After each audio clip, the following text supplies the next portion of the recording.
आप सभी को जय श्री कृष्णा, राधे राधे। कई लोगों में यह संशय बना हुआ है कि हम एकादशी का व्रत 23 अगस्त को करें या फिर 24 अगस्त को करें। आखिर किस दिन हमें व्रत करना शुभ रहेगा, किस दिन हमें ज्यादा फल की प्राप्ति होगी। और अगर घर में लड्डू गोपाल विराजित है तो जिस प्रकार से हम हर पुण्य तिथि पर महाअभिषेक करते हैं, तो ये सावन मास की दोस्तों आखिरी एकादशी है जो बहुत ही महत्वपूर्ण है। इसलिए इस दिन ठाकुर जी का महाअभिषेक करना तो बिल्कुल भी न भूले, उसके बारे में भी हम बात करेंगे। साथ ही पूजा विधि क्या रहेगी अगर ठाकुर जी घर में विराजमान है, और आपको कौन से उपाय करने हैं जिससे आपको पुत्रदा एकादशी का करोड़ों गुना फल प्राप्त होगा। तो इसलिए वीडियो बहुत ही मार्गदर्शन से भरा हुआ है, इसे स्किप बिल्कुल भी मत करना, अंत तक वीडियो को अवश्य देखना। और यह एकादशी इतनी खास है कि संतान प्राप्ति के लिए इस पुत्रदा एकादशी का व्रत किया जाता है। जिन्हें संतान नहीं है वो लोग इस पुत्रदा एकादशी के दिन ठाकुर जी की सेवा करके पुत्र प्राप्ति की प्रार्थना के लिए यह व्रत कर सकते हैं, उनकी अवश्य मनोकामना पूरी होती है। साथ ही साथ अपने संतान के सुख के लिए, सुख समृद्धि के लिए, उनकी लंबी आयु के लिए यह व्रत किया जाता है। पापों के नाश के लिए पुत्रदा एकादशी का व्रत किया जाता है। शिव भगवान की कृपा विष्णु भगवान के साथ साथ पाने के लिए, साथ ही साथ घर में सुख समृद्धि और धन की वृद्धि के लिए भी पुत्रदा एकादशी का व्रत किया जाता है। तो सारी मनोकामनाओं को पूर्ण करने वाला माना जाता है यह पवित्र व्रत, पुत्रदा एकादशी का व्रत। सबसे पहले हम जान लेते हैं कि हमें व्रत किस दिन करना है। देखिए, कुछ लोग कह रहे हैं कि 23 अगस्त को व्रत करना शुभ रहेगा, कुछ लोग बोल रहे हैं कि 24 अगस्त को व्रत करना शुभ रहेगा, लेकिन शास्त्र प्रमाण सहित यहाँ पर बात होगी। ठीक है, जो आप उचित होगा वही आपको बताया जाएगा, आप जैसा उचित समझे उसी प्रकार से आपको करना है। देखिए, 23 अगस्त को सुबह 2 बजे से ही एकादशी प्रारंभ हो जाएगी। ध्यान से देखिए, 2 से 23 तारीख को एकादशी तिथि शुरू हो जाएगी। एकादशी तिथि समाप्त होगी 24 अगस्त को सुबह 4:18 पर। जो 23 तारीख की एकादशी है ना, यह 10वीं विद्या एकादशी भी नहीं है, यानी यह एकदम शुद्ध एकादशी है। इसे शुद्ध एकादशी बोलते हैं, जिसमें 10वीं तिथि का कोई लेना देना नहीं है। और 24 तारीख को अगर हम देखें तो इसका जो शुभ समय है सुबह 4:18 पर एकादशी जो है वो खत्म हो रही है। एकादशी की तो 24 तारीख को व्रत क्यों किया जाए, आपके मन में यह क्वेश्चन भी उठकर आ सकता है। तो आप इस बात को समझिए, शास्त्रों के अंदर आपको जाना पड़ेगा, क्योंकि हर बातें यहाँ शास्त्र सम्मत बताई गई है। 23 को करना है, 24 को करना है। देखिए, 8 प्रकार की ना महाद्वादशी होती है। कि पहली होती है मलिनी, दूसरी होती है वंजुली, तीसरी होती है त्रिस्पर्श पक्षवर्धनी, जा विद्या जयंती पाप नाशनी। यह 8 प्रकार की महाद्वादशी होती है। ठीक है, इस प्रकार से जो वंजुली महाद्वादशी होती है ना, यह कैसे बनती है, द्वादशी 2 दिन सूर्योदय को स्पर्श करती है। जो द्वादशी तिथि है वो 2 दिन सूर्योदय को स्पर्श करती है, तब वंजुली महाद्वादशी का योग बनता है। 24 अगस्त 2026 को सूर्योदय के समय द्वादशी तिथि लग रही है। 25 तारीख को यह द्वादशी तिथि समाप्त होगी सुबह 6:20 पर, यानी 25 तारीख सूर्योदय के समय भी स्पर्श हो रही है द्वादशी। 25 तारीख को भी द्वादशी सूर्योदय को स्पर्श कर रही है। तो यहाँ पर ना महाद्वादशी का संयोग बन रहा है। 28 से 29 राज्यों में अगर आप पंचांग देखोगे तो सूर्योदय का समय जो निकलेगा ना, वो ठीक सूर्योदय 6:20 के पहले हो रहा है, और 6:20 पर हो रहा है। तो यह संयोग पूरे भारतवर्ष में है, पूरे भारतवर्ष में महाद्वादशी का संयोग बन रहा है। तो सारी सखियां ध्यान से सुने, पूरे भारतवर्ष में आप जहां भी हो वहां पर महाद्वादशी का ही योग बन रहा है। 23 तारीख को एकदम शुद्ध एकादशी है और 24 तारीख को महाद्वादशी का योग बन रहा है। विष्णु रहस्य क्या कहता है उसके बारे में ध्यान से सुनिए। करोड़ों हजारों यज्ञ हो, जो फल उन्हें करने से प्राप्त होता है, करोड़ों यज्ञ करिए, या फिर आप जो है भर भर के यज्ञ कर लो, हजारों यज्ञ कर लो, जितना फल उनसे प्राप्त होता है मनुष्य को महाद्वादशी के संयोग में उपवास करने से वही अक्षय फल प्राप्त होता है। और अक्षय फल आप जानते हो कभी न समाप्त होने वाला फल। अगर आप इस दिन व्रत करते हो तो आपको करोड़ों यज्ञ के समान फल आपको प्राप्त होगा। यह भी अक्षय फल मिलेगा। अक्षय फल यानी कभी भी समाप्त नहीं होगा, पुण्य कभी नाश नहीं होगा। कितना भी भयंकर महापाप से पाप हो जाए, लेकिन इस महाद्वादशी के व्रत का फल कभी भी आपके भाग्य से नहीं जाएगा। इसका आपको विशेष ध्यान रखना है। महाद्वादशी का बहुत बड़ा योग बन रहा है, और यह योग बड़ी ही मुश्किल से बनता है। तो एकादशी के दिन आप जो है, जो 23 तारीख को एकादशी है, अगर उस दिन व्रत करना चाहते हो तो उस दिन भी कर सकते हो। अन्यथा आप 23 तारीख को जो है एकादशी के व्रत का नियम का पालन कीजिए। शुद्ध सात्विक भोजन और चावल का सेवन आपको नहीं करना है और साथ ही साथ ब्रह्मचर्य का पालन करना है। जो भी ठाकुर जी की सेवाएं करनी है, लेकिन महाद्वादशी के दिन आप व्रत कीजिए। उस दिन जो है अभिषेक कीजिए, अन्न का भी त्याग कीजिए। आप जो है निरोगी काया है अगर आपकी, तो आप निर्जला व्रत जो भी चाहे आप महाद्वादशी के दिन रह सकते हो। और महाद्वादशी के दिन एक और शुभ बात क्या है कि उस दिन सोमवार का दिन पड़ रहा है, तो भगवान शिव की भी भर भर कर कृपा प्राप्त होने वाली है। तो आप जैसा उचित समझो, ऐसा नहीं है कि 10वीं तिथि में एकादशी लग रही है, लेकिन महाद्वादशी का संयोग कभी कभी बनता है, ऊपर से सावन का सोमवार भी है, तो यह योग और भी अधिक शक्तिशाली हो जाता है। तो आप जो है 24 तारीख को पुत्रदाय एकादशी का व्रत कर सकते हो। अगर आप 24 तारीख को एकादशी का व्रत करोगे तो आपको भूलकर भी 23 तारीख को भी चावल नहीं खाने हैं, नहीं चावल का भोग बनाना है, नहीं चावल का स्वयं कुछ भी बनाकर ग्रहण करना है। कहते हैं जब यह महाद्वादशी का संयोग बनता है, सावन का सोमवार भी है, तो आपके 7 जन्मों के जो पाप होते हैं, जाने अनजाने में किए गए पाप अथवा जो जघन्य पाप होते हैं, भगवान शिव सभी देवी देवताओं के आशीर्वाद से जो है आपके वो पाप मिट जाते हैं। कितनी सारी दिव्यता है अगर आप 24 अगस्त को पुत्रदायी एकादशी का व्रत करते हो। आपको इसके बारे में पूर्ण जानकारी होनी चाहिए, इसलिए शास्त्रों के अनुसार मैंने आपको संपूर्ण जानकारी दी है। अब जैसा आपको उचित लगे, सभी सखियां 23 तारीख को भी व्रत कर सकती है, 24 तारीख को करना अत्यंत ही शुभ रहेगा। अब वो आपको डिसाइड करना है कि आप किस दिन पुत्रदायी एकादशी का व्रत करोगे। 24 तारीख को सुन लीजिए, शास्त्रों में यह भी प्रमाणित हुआ है कि 100 एकादशियों का पुण्य फल एक साथ आपको मिलेगा अगर आपने महाद्वादशी के दिन यह व्रत किया है। पिछली वाली अगर आपकी छूट गई है तो उसका भी पुण्य फल आपको इस एकादशी में मिल जाएगा। अब बात करते हैं महाअभिषेक की। अगर ठाकुर जी आपके घर में विराजमान है, लड्डू गोपाल विराजमान है, तो इस दिन आपको महाअभिषेक किस प्रकार से करना है, किस प्रकार से आपको शिवलिंग अभिषेक करना है, दोनों ही आपको बता देती हूँ। देखिए, इस दिन पीली वस्तुओं का बहुत अधिक महत्व होता है। सोमवार का दिन है तो इस दिन सफेद वस्तुओं का भी बहुत अधिक महत्व होता है। कि आप वीडियो में भी देख सकते हो, आपको जो अच्छे से समझ आएगा। इस दिन जो है सबसे पहले हम ठाकुर जी को गंध स्नान कराते हैं। गंध स्नान में आप जो है इत्र डालकर, चंदन डालकर, पुष्प की पंखड़ियां डालकर ठाकुर जी को प्रेम से जो है गंध स्नान कराइए। साथ ही गंध स्नान में आप गुलाब जल भी डाल सकते हो। तुलसी दल हमें अवश्य डालना है। अगर आपके पास दुर्वा घास है तो दुर्वा घास भी अवश्य डाल लीजिए। दुर्वा घास जो होती है वो हमें पापों से मुक्त करती है। तो सबसे पहले हमें ठाकुर जी का अभिषेक करना है। दक्षिणावर्ती शंख है, शंख से कीजिए। दक्षिणावर्ती शंख नहीं है तो कोई बात नहीं है, आप पीतल के, तांबे के पात्र से भी अभिषेक कर सकते हो। उसके बाद देखिए, हमें पीली वस्तुओं से ठाकुर जी का अभिषेक करना है, जिसका बहुत ही ज्यादा पुण्य फल आपको प्राप्त होने वाला है। तो सबसे पहले जो आपके पास पीला चंदन है, पीले चंदन को एक पात्र में डालकर गाढ़ा सा घोल बना लीजिए।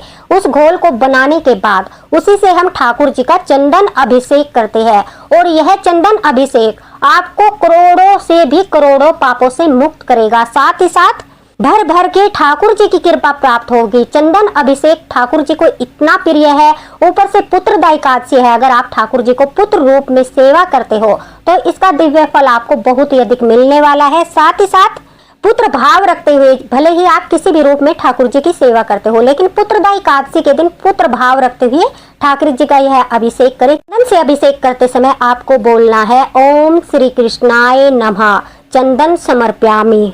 इस प्रकार से बोलते हुए, अगर आपसे मंत्र नहीं बोला जा रहा है, ओम नमो भगवते वासुदेवाय भी आप बोल सकते हो। उसके बाद देखिए, आपको जैसे आपने चंदन का घोल बनाया है उसी प्रकार से आपको थोड़ा सा हल्दी का पेस्ट बनाकर, थोड़ा गाढ़ा सा घोल बनाकर हल्दी से भी अभिषेक करना है। हल्दी से अभिषेक करते समय भी आप ओम नमो भगवते वासुदेवाय नमः या फिर ओम श्री कृष्णाय नमः हल्दी समर्प्यामि इस तरह से बोल सकते हो। इस प्रकार से हल्दी से अभिषेक करने के बाद अब बारी आती है सफेद चीज, यानी कच्चे दूध से आप अभिषेक कर सकते हो या फिर आप पंचामृत बनाकर भी अभिषेक कर सकते हो। लेकिन आपको इन सभी चीजों से ठाकुर जी का पुत्रदायी एकादशी के दिन अभिषेक अवश्य ही करना है। फिर आपको चंदन का थोड़ा सा घोल बनाकर उससे ठाकुर जी का महाअभिषेक करना है, हल्दी से अभिषेक करना है, कच्चे दूध या फिर पंचामृत से ठाकुर जी का अभिषेक करना है। अगर आपने पीली और सफेद वस्तुओं से ठाकुर जी का यह अभिषेक कर दिया तो वे बहुत ही ज्यादा प्रसन्न होंगे। मीठी दही से भी आप स्नान करा सकते हो। फिर साफ कपड़े से ठाकुर जी को पोंछकर उनका श्रृंगार कीजिए। पुत्रदा एकादशी के दिन हो सके तो पीले रंग के वस्त्र ठाकुर जी को धारण कराइए। सफेद रंग के वस्त्र भी आप धारण करा सकते हो। उसके बाद देखिए अपनी कलश स्थापना कर लीजिए। जैसा कि आप वीडियो में देख रहे हो, अगर आप व्रत कर रहे हो तो कलश स्थापना कर लीजिए। कलश पर आप कोई भी फल रख सकते हो। अपना दीपक प्रज्वलित कीजिए। कलश के नीचे आप सात्विक बना सकते हो या अष्टदल कमल तिल से बना सकते हो। चावल का हम एकादशी है इसलिए इस्तेमाल नहीं करते। अपने व्रत का संकल्प लीजिए। अगर व्रत नहीं कर रहे हो तो ठाकुर जी की सेवा का संकल्प लीजिए कि आज मैं पुत्र रूप में ठाकुर जी की सेवा करूंगी। इस प्रकार से संकल्प लेने के बाद जो है आरती पूजा कीजिए। ठाकुर जी के प्रिय भोग लगाइए। ये डेमो वीडियो है, सभी भोग मेरे पास उपलब्ध नहीं है, लेकिन पुत्रदा एकादशी के दिन सबसे पहले पीली वस्तुओं का भोग लगाना चाहिए। पीली कोई भी मिठाई हो उस मिठाई का भोग आपको अवश्य लगाना है। मक्खन मिश्री का भोग ठाकुर जी को जरूर लगाना है। केले के फल का भोग पुत्रदा एकादशी के दिन आपको ठाकुर जी को जरूर लगाना है। पीले फल पीली मिठाई का भोग अवश्य ही ठाकुर जी को लगाए। साथ ही साथ मखाने की खीर का भोग ठाकुर जी को लगाइए। अगर आप सुबह के समय यह भोग नहीं लगा सकते सारे, तो आप दिन में किसी भी समय भोग लगा सकते हो। संध्या के समय लगा सकते हो। पूजा के समय सिर्फ पीली मिठाई और पीले एक फल का भोग लगा दीजिए। उसके बाद देखिए तुलसी दल भोग में आपको अवश्य ही रखना है। साथ ही साथ गणेश जी भगवान का पूजन भी हमें करना है, क्योंकि हर पूजन में गणेश जी भगवान विराजमान अवश्य होने चाहिए। पुत्रदा एकादशी में भी गणेश जी भगवान को दूब समर्पित कीजिए। साथ ही साथ भोग लगाइए। और गणपति के भोग में जो है हम तुलसी दल नहीं रखते हैं। फिर बारी आती है अभिषेक की शिव जी भगवान के। अगर आपके पास छोटा सा शिवलिंग है उसका अभिषेक कीजिए, या फिर आप पार्थिव शिवलिंग भी बना सकते हो। साथ ही साथ दोस्तों आप मंदिर में जाकर भी अभिषेक कर सकते हो। जैसा आपको उचित लगे उस प्रकार से कर सकते हो। ठाकुर जी के पास या आपके पास शिवलिंग है, छोटा सा पार्थिव शिवलिंग बना लीजिए, या जो आपके पास शिवलिंग है उसी का अभिषेक कर दीजिए। चंदन से अभिषेक कीजिए जैसे ठाकुर जी का किया था। हल्दी से अभिषेक कीजिए और दूध से तो अवश्य ही आपको अभिषेक करना है। शिव जी भगवान के शिवलिंग पर बेलपत्र, धतूरा, पुष्प, ये सभी चीजें समर्पित करनी है और शिव भगवान से भी आपको प्रार्थना करनी है। इससे क्या होगा, आपको शिव भगवान और ठाकुर जी दोनों की ही कृपा प्राप्त होगी और आपका महाद्वादशी के दिन यह पुण्यफल और भी अधिक बढ़ जाएगा। आपका सत्कर्म कई गुना बढ़ जाएगा। अगर आप 23 तारीख को कर रहे हो तो 23 तारीख को भी आपको दोनों की ही कृपा प्राप्त होगी। उसके बाद देखिए हम छोटा सा हवन करते हैं, जैसा मैंने आपको हमेशा बताया है। अपनी एकादशी की कथा कर लीजिए, नाम जाप कर लीजिए। अगर आप जो है हवन नहीं कर सकते, आपके पास इतना समय नहीं है, तो जो मैंने कल विधि बताई थी कि तुलसी धूप कप कैसे बनाना है, तो शिव भगवान की पूजा में भी हम तुलसी धूप कप जला सकते हैं और ठाकुर जी की में उसमें कोई आपत्ति नहीं है। तो वो धूप कप अपने हाथों से बनाकर आप हवन की जगह वो जला सकते हो, या फिर आप एक लौंग के जोड़े पर जो है थोड़ी सी सामग्री, लौंग, गंधक, गूगल, लोभान, ये सब चीजें डालकर भी आप जो है जो सिंपल धूप आती है वो जलाकर भी उसका धुआं कर सकते हो। लेकिन पुत्रदा एकादशी है, छोटा सा अगर हवन कर सकते हो तो बहुत ही उत्तम रहेगा, या धूप कप जला सकते हो तो बहुत ही ज्यादा उत्तम रहेगा। तो धूप कप या फिर छोटा सा हवन, इन दोनों कामों में से आप कोई भी काम कर सकते हो। और तुलसी धूप कप की पूरी विधि मैंने कल आप लोगों के साथ शेयर की थी। और ऐसा दिव्य धूप कप है जिसके बारे में आपको कोई नहीं बताएगा। कुछ शुद्ध सामग्रियों द्वारा आप इसे तैयार कर सकते हो। कल वाला वीडियो देख लीजिए, उसमें आपको सारी सामग्री मिल जाएगी और पता चल जाएगा किस प्रकार से धूप कप बनाना है। अब देखिए सावन मास है, सोमवार का दिन है, महाद्वादशी का संयोग है, पुत्रदा एकादशी है, पवित्रदा एकादशी है। तो ऐसे शुभ मौके पर पितृ तर्पण तो बनता है। जो पितृ दोष होते हैं, देखिए शिव अभिषेक करने से काल सर्प दोष और शनि दोष वो सारे समाप्त हो जाते हैं। पितृ दोष सिर्फ पितृ तर्पण करने से ही हमारा समाप्त होगा। पितरों की तृप्ति के लिए आपको ज्यादा कुछ नहीं करना है। हर बार बताती हूँ, 1 लोटा जल लीजिए, उसमें थोड़े से काले तिल, थोड़ी सी दुर्वा घास, थोड़ा सा पुष्प, थोड़ा सा गुड़, थोड़ा सा गंगा जल डाल लीजिए। ये सभी चीजें डालने के बाद एक पात्र लेकर दक्षिण दिशा की तरफ मुख करके बैठ जाइए अपने आसन पर। और अपने आसन पर बैठने के बाद एक छोटा सा मिट्टी का दीपक जला लीजिए। फिर दुर्वा घास हाथ में लेकर जहाँ पर पितृ स्थान होता है, अंगूठे और उंगली के बीच से वहां दुर्वा रखकर ओम पितृदेवाय नमः इस प्रकार बोलते हुए पात्र में वो जल छोड़ दीजिए। अगर आपके पास समय है, देखिए समय अगर आपके पास है, उस परिस्थिति में आपको यह करना है, आप गीता का 7वां अध्याय पढ़ लीजिए और उसका पुण्य फल अपने पितरों को समर्पित कर दीजिए। अगर आपके पास समय नहीं है तो सिर्फ प्रार्थना कीजिए, हाथ जोड़कर पितरों को आदर सम्मान से बोलिए, मैंने यह छोटा सा पितृ तर्पण किया है, इसे स्वीकार करना और पितृ दोष से हमें मुक्त करना। इससे भी पितृ प्रसन्न होते हैं। फिर उस जल को दोस्तों आप जो है कहीं भी अपने पौधों में विसर्जित कर दीजिए। तुलसी में विसर्जित नहीं करना है, अन्य बगीचे के पौधों में आप विसर्जित कर सकते हो। पौधों नहीं है तो आप सूर्य जहाँ पर तेज धूप आती है वहां पर विसर्जित कर सकते हो। ध्यान रखना है किसी का पाँव वहां पर न पड़े। ठाकुर जी का स्नान जल जो है वो आपको अवश्य ही अपने घर में छिड़कना है। साथ ही साथ चंदन वाला जो जल है उसे आप विसर्जित कर दीजिए अपने बगीचे में, अपने पौधों में। हल्दी वाले जल को आप अपने किसी रोगी व्यक्ति, अगर घर में कोई रोगी सदस्य है, उसे पिला सकते हो। पंचामृत और दूध से अभिषेक का जो प्रसाद है वो आपको अपने बच्चों को अवश्य देना है। साथ ही साथ स्वयं भी आप उसे ग्रहण कर सकते हो, अगर सिर्फ दूध से किया है या पंचामृत से किया है, क्योंकि उसमें कोई भी चीज ऐसी नहीं होती। दूध, दही, शहद, घी, तुलसी पत्र, ये सब चीजें ऐसी होती है जिन्हें आप सेवन कर सकते हो, वो भी महाप्रसादी के रूप में। ठाकुर जी का वो चरणामृत है और बहुत ही बड़ी प्रसादी है, तो आप भी उसे ग्रहण कर सकते हो। इस प्रकार से आप अपने पुत्र को, पुत्री को, अपने बच्चों को अवश्य ही वो प्रसादी के रूप में दीजिए। इस प्रकार से अगर आप पुत्रदा एकादशी के दिन, महाद्वादशी के दिन 24 तारीख को ये सब पूजा करते हो, ठाकुर जी की सेवा करते हो, शिव जीवगान का अभिषेक करते हो, तो दोस्तों सच मानिए आपको जो है इतने पुण्य फल की प्राप्ति होगी आप सोच भी नहीं सकते। देखिए जो लोग 23 तारीख को व्रत करने वाले हैं वो 24 तारीख के दिन सुबह को अगर पारण करते हैं और फिर सावन के सोमवार का व्रत करते हैं तो उसका मैंने आपको बताया है कि आपको सिर्फ एक तुलसी पत्र निगल कर ठाकुर जी के पास वहां पर बोलना है कि मैं अपना एकादशी के व्रत का पारण कर रही हूँ। उसके बाद जो है शिव भगवान से भी आज्ञा लेनी है, उनसे भी प्रार्थना करनी है कि मैं एकादशी का पारण कर रही हूँ, उसके बाद मैं जो है अपने सोमवार के व्रत का पालन करूंगी। इस प्रकार से शिव भगवान के सामने भी आपको बोलना है और आप सोमवार का व्रत कीजिए। अगर आप सोमवार के दिन कर रहे हैं तो इससे अच्छी बात है ही नहीं, क्योंकि सोमवार का व्रत हो जाएगा, एकादशी का भी व्रत हो जाएगा और फिर 25 तारीख को सुबह के समय आपको जो है 8 बजे तक, 8 साढ़े 8 बजे के बीच तक आपको अपने जो है महाद्वादशी व्रत का पारण करना है। पारण आप अन्न का दान निकाल कर किसी जरूरतमंद को देकर कर सकते हो। आप जो है कोई भी पशु पक्षियों की सेवा करके कर सकते हो, अपनी सामर्थ्य के अनुसार दान पुण्य कर सकते हो, गाय माता को रोटी खिलाकर कर सकते हो, ठाकुर जी को अन्न का भोग लगाकर आप अपने व्रत का पारण कर सकते हो। तो वो आपकी सामर्थ्य पर डिपेंड करता है, आप किस तरह से पारण करना चाहते हो, आपकी कितनी सामर्थ्य है, वो सब कुछ आपके ऊपर ही डिपेंड करता है, क्योंकि हर व्यक्ति की सामर्थ्य भी नहीं होती कि वो दान पुण्य ज्यादा कर सके। तो इसलिए आप सिर्फ गाय को रोटी देकर ठाकुर जी को अन्न का भोग लगाकर भी पारण कर सकते हो, उसमें कोई दिक्कत वाली बात नहीं है।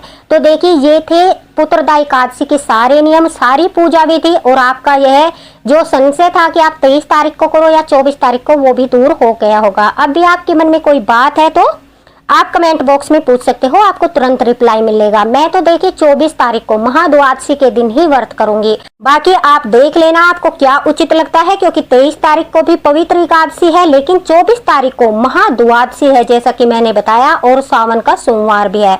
तो 24 तारीख को बहुत ही ज्यादा आपको करोड़ों गुना फल प्राप्त होगा। तो इसमें आप 23 तारीख को नियमों का पालन कीजिए और 24 तारीख को व्रत कीजिए। तो दोस्तों मिलते हैं अगले वीडियो में अगले मार्गदर्शन के साथ। आप सभी को हार्दिक शुभकामनाएं पुत्रदा एकादशी की। राधे राधे, जय हरिवंश। वीडियो को ज्यादा से ज्यादा शेयर कर देना, लाइक जरूर करना और कमेंट बॉक्स में राधे राधे जरूर लिखना। राधे राधे।